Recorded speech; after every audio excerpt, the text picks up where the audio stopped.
Kita mulai ya teman-teman ya. Bismillahirrahmanirrahim. Assalamualaikum warahmatullahi wabarakatuh. Waalaikumsalam warahmatullahi wabarakatuh. Alhamdulillahirabbil alamin. Terima kasih teman-teman pada siang hari ini sudah bergabung.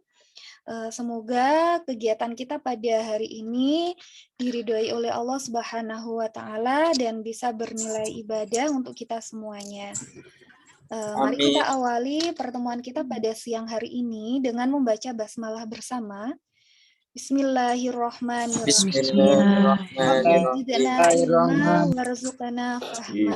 Mudah-mudahan pertemuan kita hari ini memberikan kita pemahaman yang lebih baik tentang ilmu-ilmu Allah gitu ya.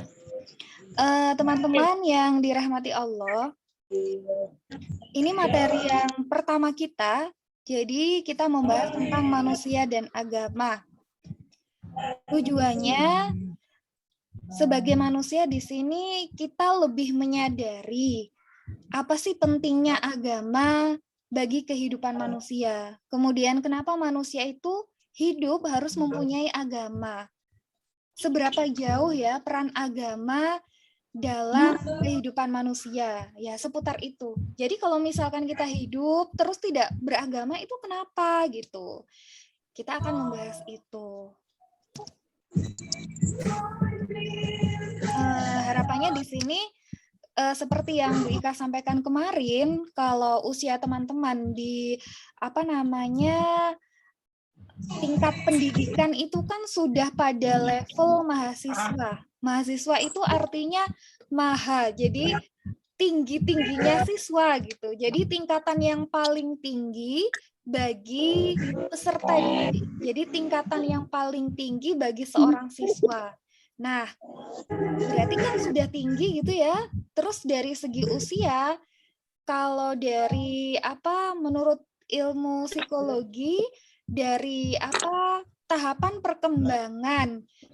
perkembangan kognitif, pemahaman terhadap sesuatu itu sudah mengerti, sudah bisa membedakan mana yang baik dan buruk, sudah bisa bertanggung jawab terhadap apa yang dipilih. Kenapa saya memilih A? Itu tahu alasannya. Kenapa saya harus melakukan A? Itu tahu alasannya. Kalau misalkan saya melakukan A, itu ngerti konsekuensinya gitu. Jadi ketika kita memilih agama, kita sudah beragama, gitu kita tahu kenapa sih harus Islam gitu. Jadi kita sudah mengetahui alasannya, jadi tidak cuman hanya ikut-ikutan gitu. Harapannya lebih ke sana. Nah, poin pertama atau bab pertama yang kita bahas adalah manusia dan alam semesta. Manusia dan alam semesta. Jadi sebelum manusia diciptakan, itu Allah Subhanahu wa taala terlebih dahulu menciptakan alam semesta gitu. Nah, jadi kalau dari sudut pandang manusia ya, dari sudut pandang kita sebagai manusia di muka bumi itu cuma ada dua. Apa? Allah itu sebagai pencipta, kemudian alam semesta itu yang diciptakan oleh Allah Subhanahu wa taala. Teman-teman tolong matikan mikrofonnya, woi. Ini mohon maaf tidak bisa otomatis ya. Otomatis matikan mikrofon peserta. Jadi Bu Ika minta tolong teman-teman semua untuk bisa mengkondisikan mikrofonnya masing-masing gitu. Terima kasih semuanya. Jadi itu ya, dari sudut pandang manusia itu ada dua sudut pandang. Jadi pertama Allah itu sang pencipta, jadi yang menciptakan, kemudian alam semesta itu yang diciptakan oleh Allah Subhanahu wa taala. Ini Bu Ika tidak menjelaskan lebih jauh apa itu alam semesta, jadi nanti coba apa sih alam semesta gitu? Silakan cari definisinya sendiri ya, alam semesta itu apa gitu. Ya, kalau dari sudut pandang manusia, berarti alam semesta adalah segala sesuatu yang diciptakan oleh Allah Subhanahu wa Ta'ala. Nah, di sini sebagai pendahuluan. Jadi sebelum Allah menciptakan Nabi Adam, kenapa Nabi Adam? Nabi Adam adalah nenek moyang manusia. Manusia yang pertama kali diciptakan oleh Allah Subhanahu wa Ta'ala adalah Nabi Adam. Satu-satunya manusia yang sudah merasakan nikmatnya hidup di surga, gitu kan? Dan dunia ini adalah hukuman bagi Nabi Adam gitu. Kalau beberapa di antara manusia itu sibuk mengejar dunia gitu, sibuk untuk mencari kesenangan di dunia, padahal sejarahnya dunia itu adalah apa? Hukuman bagi Nabi Adam gitu. Berarti di sini kayak ada kontradiktif gitu ya. Yang satu cari banget kehidupan dunia sampai ngoyo siang malam kerja mencari sesuatu untuk kesenangan hidup di dunia. Tapi di sisi lain kita tahu sejarahnya kenapa Nabi Adam sampai harus oleh Allah Subhanahu wa Ta'ala ditaruh di dunia gitu, karena ada sesuatu yang dilakukan oleh Nabi Adam yang membuat Nabi Adam harus dikeluarkan dari surga. Jadi hukumannya dunia. Di sini apa kesimpulannya? Ya, tidak terlalu sibuklah dengan urusan dunia gitu kan. Nah, balik lagi ke sini. Jadi sebelum Allah menciptakan Nabi Adam, alam semesta itu telah diciptakan. Dan alam semesta itu diciptakan dengan tatanan kerja yang sangat teratur. Ada siang, ada malam. Kalau sudah ada turun hujan, airnya turun ke muka bumi, di tanah yang subur akan tumbuh tumbuhan yang subur pula. Dari tumbuhan yang subur dengan daunnya yang lebat, kemudian ada sinar matahari, akhirnya terjadilah apa kalau di IPA dulu itu ada fotosintesis ya. Akhirnya tumbuhan yang berbuah akhirnya bisa memasak sari makanannya, kemudian bisa berbuah dan buahnya itu bisa dinikmati oleh manusia. Selain itu ketika siang hari daun-daun hijau itu mengeluarkan oksigen dan menghirup karbon dioksida. Dan oksigen itu dibutuhkan oleh manusia untuk bernafas. Jadi kalau kita membayangkan satu putaran itu saja begitu Allah telah menciptakan alam semesta ini dengan sangat teratur. Gitu kan? Kemudian setiap tahun itu selalu silih berganti musim. Musim apa dan apa. Jadi 6 bulan itu ada musim kemarau, 6 bulan berikutnya itu ada musim penghujan. Ketika musim penghujan, hujan turun dengan lebat, ketika alam semesta itu masih sangat teratur, pasti kan ada gunung, ada hutan, ada laut. Hutan apa fungsinya? Ketika musim hujan, air mengalir dari gunung, kemudian menuju ke hutan, kemudian air-airnya itu sebagian sudah diserap di hutan. Kalaupun masih ada yang mengalir, itu bisa langsung ke sungai, kemudian di sungai bisa langsung ke laut. Artinya, ketika turun hujan dengan deras, tapi tanah itu masih subur, banyak tumbuhan yang tumbuh, itu tidak akan terjadi banjir. Kemudian, ketika musim hujan sudah berlalu, maka datanglah musim kemarau. Di musim kemarau itu bagaimana? Karena air hujan itu tersimpan rapi di dalam tanah yang subur karena masih banyak tumbuhan, maka mata air itu sumbernya itu bagus. Jadi ketika kemarau tidak akan ada tidak akan ada kekeringan. Itu ketika bumi masih sangat teratur, gitu kan? Apa yang terjadi sekarang, gitu kan? Hujan sedikit, ada banjir. Kemarau sedikit, kekeringan. Padahal sebelumnya Allah itu telah menciptakan alam itu dengan penuh keteraturan. Yaitu tadi contohnya siklus ya, contoh siklus itu satu contoh gitu. Belum lagi keteraturan-keteraturan yang lainnya. Contoh misalkan teraturnya malam dan siang.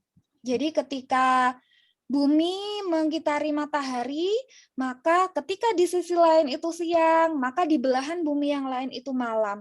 Apa fungsinya? Ada siang, ada malam. Di waktu siang manusia bisa bekerja. Di waktu malam saatnya manusia untuk istirahat. Tidak semua dijadikan 24 jam itu dijadikan hari untuk bekerja. Apa jadinya, ya kan? Tubuh manusia, tidak ada manusia yang sakti kan? Jadi tidak usah istirahat, tetap kuat gitu, nggak mungkin. Apa yang terjadi?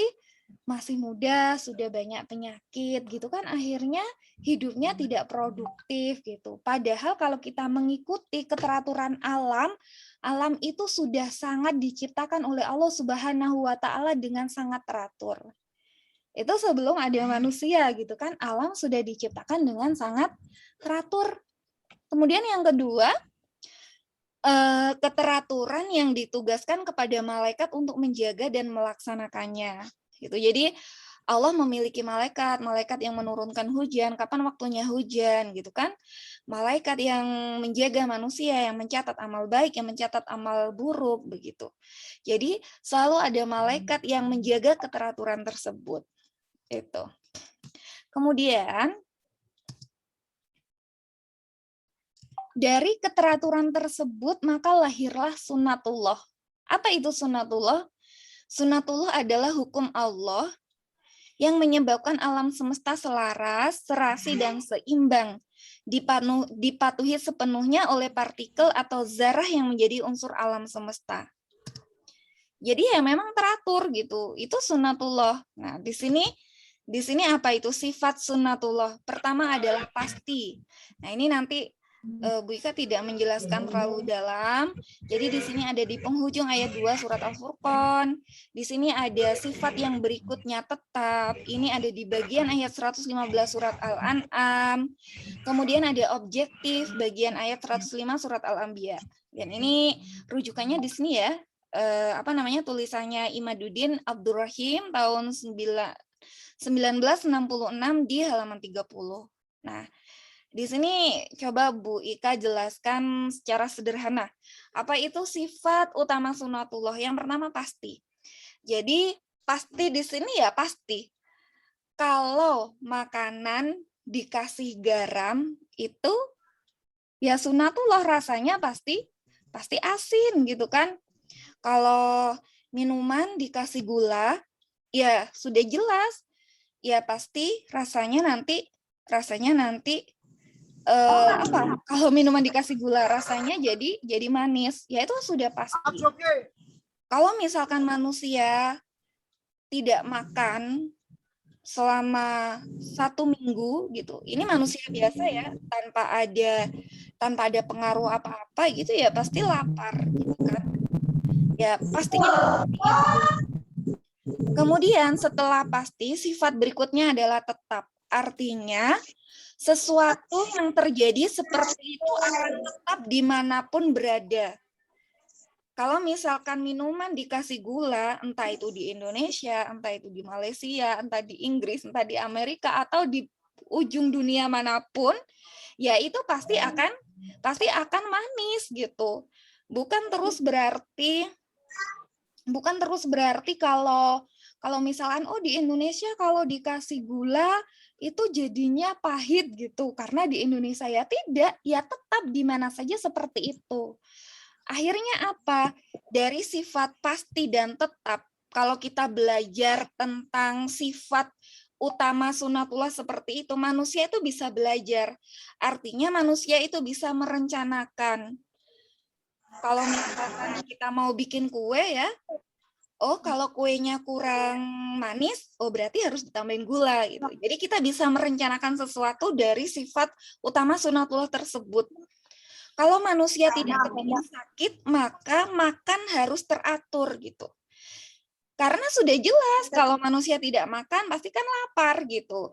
Nanti kalau makannya tidak teratur, maka asam lambung akan naik. maka akan mengakibatkan penyakit gitu ya. Di mana-mana seperti itu, meskipun dia seorang dokter, keilmuannya itu sudah mumpuni tentang segala sesuatu tentang obat-obatan, tapi kalau dia tidak melakukan sifat sunatullah tersebut ya pasti akan tetap sakit. Jangan mentang-mentang aku dokter gitu kan, kuat gitu kan, minum vitamin terus Enggak maju lah. apakah dia tidak sakit? Ya sakit karena sifat sunatullahnya seperti itu. Diam. Dengan adanya sifat pasti dan tetap dari sifat utama sunatullah itu, kita bisa merencanakan. Kalau kita kepingin mengerti segala sesuatu, berarti kita harus belajar. Ya kan? Membaca, menulis, mendengarkan gitu. Ya itu pasti nanti kita akan mengetahui sesuatu. Nggak mungkin tanpa belajar, tanpa membaca, tanpa melakukan sesuatu, terus tahu. Kan enggak.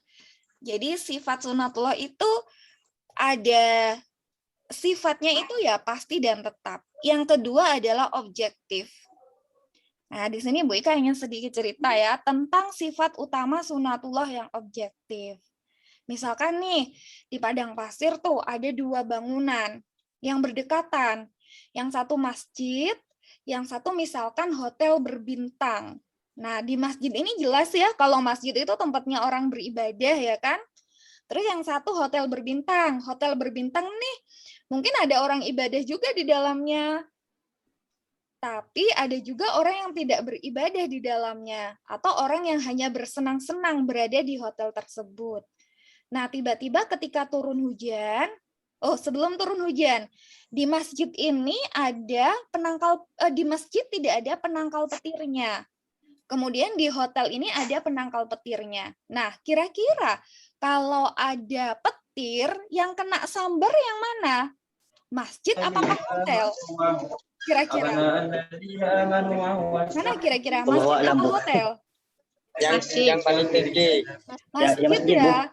Masjid karena Tapi kalau masjidnya jauh enggak? ini hitungannya sama-sama tinggi deh ya. 2 bangunan ini sama-sama tinggi. Yang masjid tidak ada penangkal petirnya, hotelnya ada penangkal petirnya. Ya jelas dari sifat utama sunatullah objektif ini, maka yang kena apa namanya? Yang kena petir ya pasti masjid, meskipun secara logika masjid itu tempat ibadah, masjid itu rumahnya Allah, pasti tidak tidak kena petir gitu meskipun tidak ada itu tidak. Jadi objektif ya sunatullahnya begitu. Waduh, ada yang ngaji nih. Ini yang ngaji kayaknya di mute dulu ini kayaknya. Nah, gitu ya. Jadi ini sifat utama sunatullah itu 3. Jadi pasti, tetap, dan objektif. Jadi harapannya dari sifat utama sunatullah ini kita sebagai manusia memahami itu dan kita bisa belajar dari sifat utama sunatullah itu tadi. Wes enggak usah macam-macam lah ya, itu memang sudah hukum alam. Jadi ibaratnya sunatullah itu sudah hukum alam ya seperti itu gitu. Ada M. Ilham Husain itu raise hand, mau mengatakan sesuatu? Suaranya kurang kedengeran. Oh ya, suaranya Bu Ika kurang kedengeran.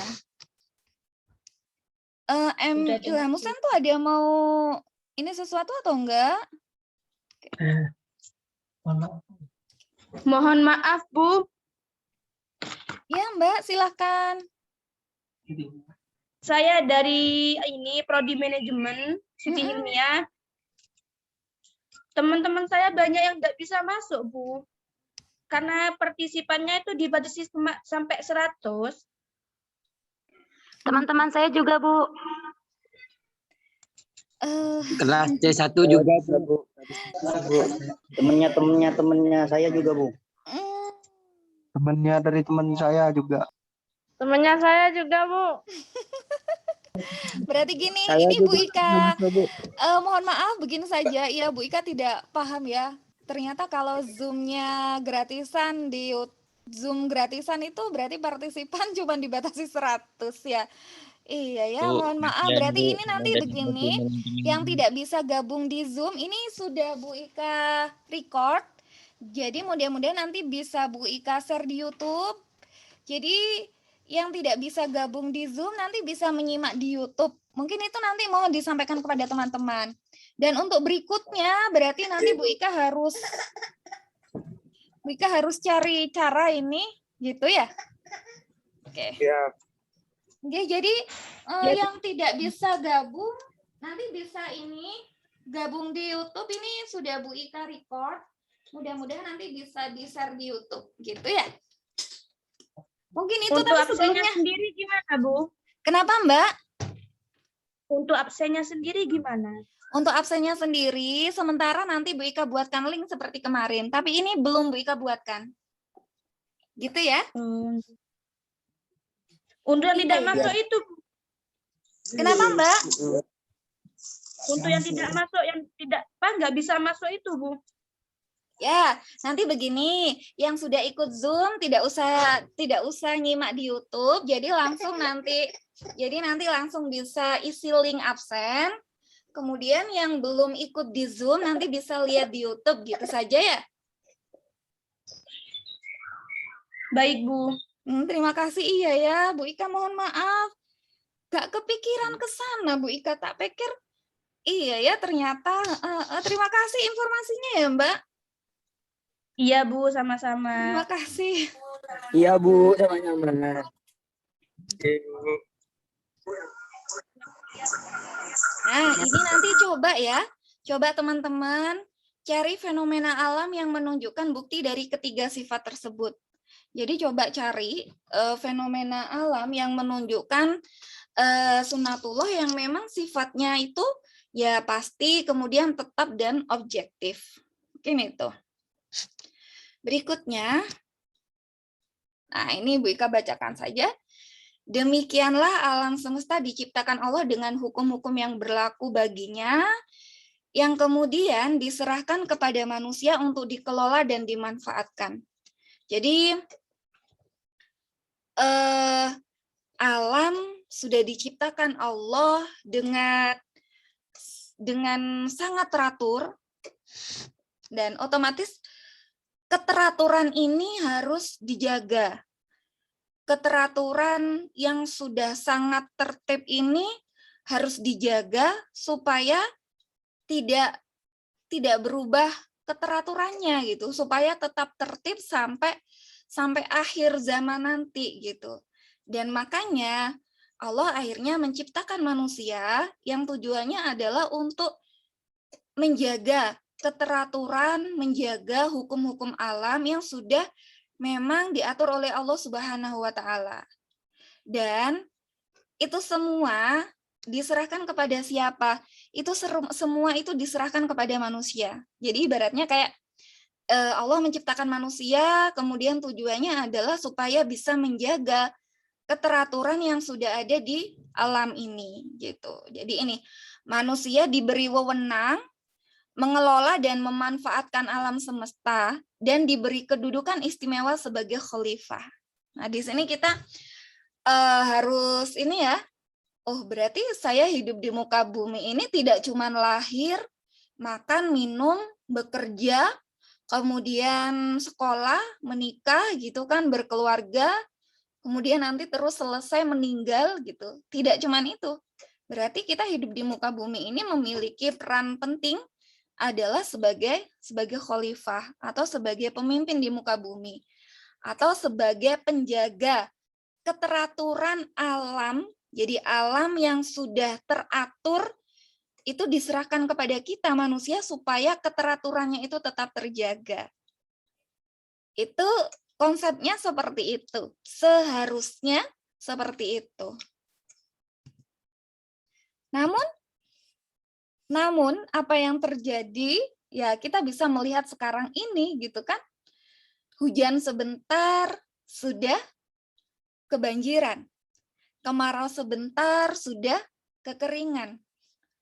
Padahal awal mula ketika alam diciptakan ya karena dengan keteraturan yang sudah ada tidak terjadi itu gitu. Berarti di sini sudah menunjukkan bahwasanya keteraturan alam yang sudah dari awal itu sudah teratur, ini sudah mulai terusik keteraturannya. Gunung yang di situ ada pegunungan ya, kemudian ada banyak tumbuhan yang kita tahu apa itu fungsi tumbuhan, apa itu fungsi hutan untuk muka bumi. Fungsi hutan untuk bumi ini fungsinya kan sebagai jantung ya. Yang harusnya fungsi sebagai jantung di situ untuk tempat tinggal hewan-hewan, untuk sirkulasi udara supaya tetap bagus, untuk tempat menyimpan air, banyak yang sudah digunduli. Jadi pohon mulai ditebang, digunakan untuk pemanfaatan yang tidak semestinya gitu. Jadi akhirnya ya keteraturan itu sudah mulai terusik. Nah, jadi harapannya nanti 5 tahun ke depan atau 10 tahun ke depan ketika ada teman-teman, ada yang memang mendapat kesempatan untuk menjadi pemimpin, harapannya itu bisa mengembalikan keteraturan alam yang sudah dari awal memang diciptakan dengan sangat teratur oleh Allah Subhanahu wa Ta'ala. Nah, ini sedikit contoh ya keteraturan alam semesta itu tadi, pergantian musim yang sudah Bu Ika sampaikan tadi, kemudian bumi mengelilingi matahari, kemudian adanya rasi bintang. Tuh. Kita tahu kalau zaman dahulu itu para nelayan atau pejalan gitu ya, ya biasanya nelayan ya, atau pelaut itu tidak usah membawa kompas, tapi hanya cukup melihat rasi bintang untuk mengetahui mana itu utara, mana selatan, mana barat, dan mana timur gitu. Artinya keteraturan alam itu pada dasarnya diciptakan oleh Allah Subhanahu wa Ta'ala itu untuk memudahkan kehidupan manusia. Untuk memudahkan kehidupan manusia ya mudah gitu kan. Gitu. Nah, kemudian di sini kita membahas manusia. Jadi kenapa sih manusia itu menjadi satu-satunya makhluk Allah yang diberi wewenang untuk menjadi khalifah di muka bumi? Padahal kita tahu makhluk Allah tidak cuma manusia. Kita tahu makhluk Allah itu ya ada hewan, ada tumbuhan gitu. Tapi kenapa manusia gitu? Nah, di sini kita membahas dulu definisi manusia gitu. Ada banyak definisi manusia di sini yang Bu Ika jelaskan hanya 3 saja. Nah, jadi hanya 3 saja. Pertama, jelas ya karena kita mata kuliahnya pendidikan agama Islam, jadi manusia menurut Islam. Apa sih manusia menurut Islam? Menurut Islam, pengertian manusia yang pertama adalah sebagai al-bashar. Nah, al-bashar ini menunjukkan gambaran manusia secara materi. Kita tahu bahwasanya manusia itu terdiri dari apa? Ada tidak cuman unsurnya tidak cuman jasad ya. Tapi ada ruh, ada jasad, unsur manusia, ada jiwa, ada raga gitu kan. Ada jasmani, ada rohani. Nah, gitu. Dan kalau bashar ini lebih kepada materi, berarti lebih kepada unsur jasad. Nah, karena unsur jasad manusia itu tadi, maka manusia itu butuh makan, ya kan? Ya kalau tidak makan, bagaimana manusia itu bisa tumbuh? Bagaimana manusia bisa berkembang? Maka butuh makan. Kemudian butuh juga untuk tidur. Jadi untuk mengistirahatkan segala badannya ya, sel-sel badan itu kan tulang itu kan capek ya kalau dibuat jalan terus gitu kan, maka butuh tidur, pikiran juga untuk istirahat gitu, supaya bisa kembali fresh setelah bangun tidur gitu. Kemudian juga butuh minum dan juga butuh jalan-jalan. Jadi ya al-bashar ini menunjukkan bahwa manusia itu seperti makhluk yang lainnya. Jadi butuh makan, minum, tidur gitu. Kemudian yang berikutnya al-insan. Nah, al-insan ini mengandung pengertian makhluk mukallaf. Makhluk mukallaf artinya yang dibebani tanggung jawab. Jadi kita tahu manusia adalah makhluk yang oleh Allah Subhanahu wa Ta'ala diberi keistimewaan untuk bisa berpikir, untuk bisa membedakan, untuk bisa diberi tanggung jawab gitu. Jadi makanya manusia dinamakan juga dengan al-insan. Jadi manusia adalah makhluk yang bisa mengemban amanah Allah untuk menjadikan khalifah dalam rangka memakmurkan bumi. Jadi hanya manusia saja yang bisa berpikir gitu. Bukan insting ya teman-teman ya, tapi berpikir. Berpikir itu dia tahu, misalkan saya mau melangkah ke depan. Kenapa harus melangkah ke depan? Itu tahu alasannya, tahu konsepnya, tahu akibatnya, tahu konsekuensinya kalau saya melangkah ke depan. Kenapa saya melakukan ini? Gitu, itu tahu. Apa akibatnya, apa hasilnya. Jadi tidak cuman melakukan gitu. Kemudian yang ketiga adalah anas. Jadi anas ini pada umumnya dihubungkan dengan fungsi manusia sebagai makhluk sosial, yang tentunya kita tahu bahwa sebagai makhluk sosial manusia harus mengutamakan keharmonisan bermasyarakat. Manusia adalah makhluk selain makhluk individual juga makhluk sosial, artinya tidak bisa hidup dengan sendirinya. Manusia butuh manusia yang lain untuk bertahan hidup. Siapa yang bisa hidup sendirian gitu kan, nggak mungkin ya. Ya meskipun pada dohirnya, misalkan pada kelihatannya tuh sendiri aja kemana-mana, tapi kan nggak mungkin. Untuk urusan baju saja itu sudah banyak pos yang dilalui sehingga manusia bisa memperoleh baju. Tukang kapas, ya kan, petani kapas, akhirnya bisa menjadi benang-benang gitu kan. Terus pengkerajin kain, akhirnya bisa menjadi kain, habis itu penjahit gitu kan. Habis itu masih toko pakaian gitu, barulah pakaian itu sampai ke kita. Ya kalau sudah ada langsung uangnya ya kan, beli pakaian kan harus pakai uang, tuh kita masih harus bekerja. Bekerja itu ya pasti butuh hubungan dengan yang lainnya gitu. Itu manusia. Jadi itu manusia menurut Islam, di situ ada al-bashar, kemudian al-insan dan anas gitu. Jadi di sini ini yang Bu Ika sampaikan pada siang hari ini. Jadi kita simpulkan secara sederhana bahwasanya manusia dan agama ini berarti kita masih tahap ke manusia ya. Untuk pertemuan berikutnya nanti kita membahas agama gitu. Jadi nanti ini. Jadi alurnya kita membahas manusia dulu. Jadi kenapa sih manusia itu harus memiliki agama? Tapi di sini kita bisa menyimpulkan karena manusia diciptakan oleh Allah Subhanahu wa taala adalah untuk memimpin alam, untuk memimpin muka bumi, yang mana muka bumi ini sudah diciptakan oleh Allah dengan sangat teratur dan tertib. Dan keteraturan tersebut harus dijaga. Dan untuk menjaga keteraturan itu harus ada yang memimpin. Dan yang bisa memimpin keteraturan, bisa menjaga ketertiban alam ini itu adalah manusia. Kenapa manusia? Itu tadi, karena manusia adalah makhluk yang sangat istimewa dengan banyak keistimewaan yang sudah Allah anugerahkan kepada manusia. Dan kemudian pada akhirnya untuk kita bisa menjalankan tugas kita, kita butuh panduan dan butuh pedoman.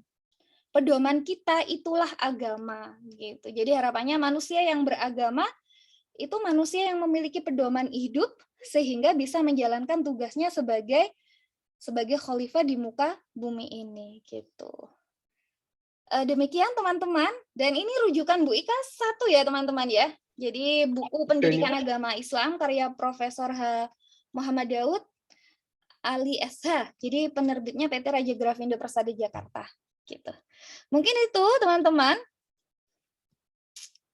Ada yang raise hand? Ada yang mau disampaikan? Ya Bu, saya ingin bertanya. Teman-teman sebentar, ini tinggal sedikit lagi. Kalau kita buka diskusi, kalau habis nanti saya buatkan link lagi ya. Nanti silakan masuk lagi ya. Baik, Mbak. Bu. Baik, Bu. Baik, Bu. Ya, monggo silakan Mbak. Ya, Bu, saya ingin bertanya. Oh. Ini Kak Mun. Oh. Assalamualaikum warahmatullahi wabarakatuh. Waalaikumsalam. Waalaikumsalam warahmatullahi wabarakatuh. Nama saya Mita Sylvia Muslimah, NIM